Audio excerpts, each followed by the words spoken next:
Hi, I'm Diane Krakora. Welcome to this week's Technology Channel videocast.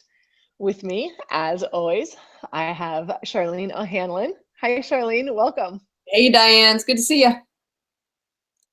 Stopped raining in California finally. How's it on the East Coast? Hooray. Well, we had winter come back. We had like just beautiful, like upper 50, lower 60-degree days. Today it's like 34, but it's going to warm up again by the weekend. And by warm up, I mean, I don't have to wear my big heavy down parka. I can just wear my light down parka. It's always so interesting to see our different coasts and how that's working. Right. It's a good thing like you're not in Australia and I'm here, because that would just confuse everybody, I think. Right.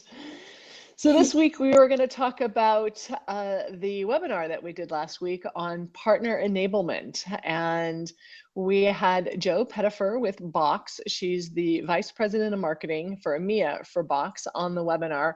I thought the conversation went really well around the partner's experience and what is enablement and how do we increase the partner's experience through enablement tools. Yeah, I thought it was a fascinating conversation, and I think you really kind of hit the nail on the head when you guys were talking about the fact that enablement has, just the whole idea of enablement has changed because the solution provider's role has changed, and so there's no such thing as like a cookie cutter enablement program anymore. Yeah, no longer is, as we mentioned, no longer is enablement an end state. It's not something we're trying to get to and say a partner is enabled and now we can leave them alone. We really think of it as a progression in terms of different stages of enablement, from core to advanced, and then of course some ongoing enablement capabilities.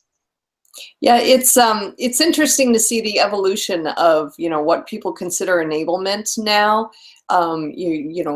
Like what you just said, it's no longer an end game. So I think a lot of vendors now have to be very mindful of how they define enablement and how they're helping their solution providers become enabled, so to speak.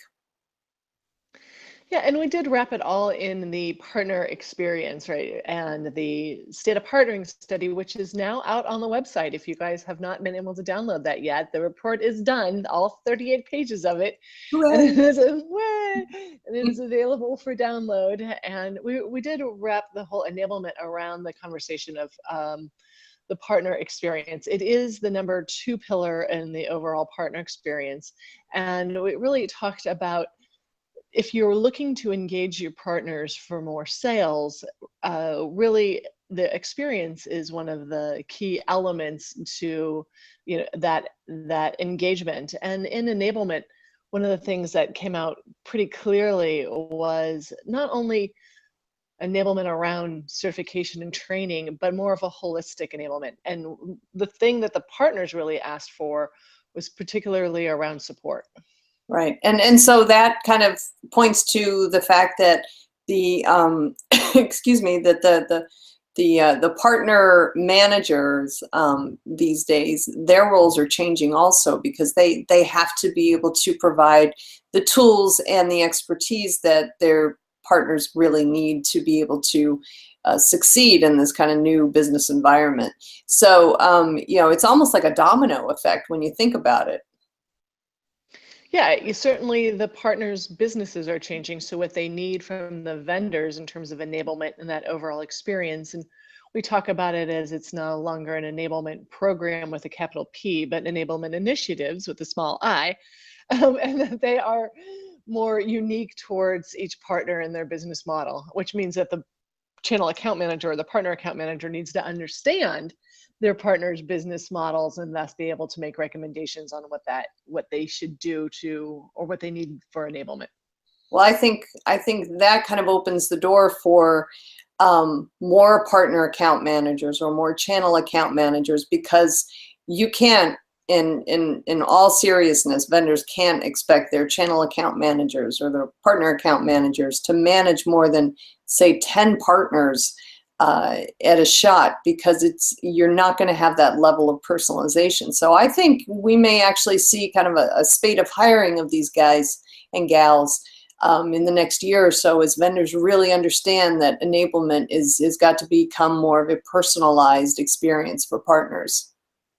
Yeah, and as we talked about in last month's webinar around people being the first pillar of partner experience, that I think that will even promote your that idea even more, that the partner account managers will see more of them, because really there's a personal experience. We've really seen a lot of companies push or drive partners to the tools, which the partners want, right? They want portals and deal reg, but when they need something, the experience really hinges on them getting access to a person. Yeah, and I think also you're going to start to see partner account managers and channel account managers, whatever you're going to call it. We're going to see a different type of skill set with these guys, because they're going to have to be more proficient in kind of those soft people skills, rather than kind of drilling down sell, because they've got to understand that relationship is so much different now. Absolutely.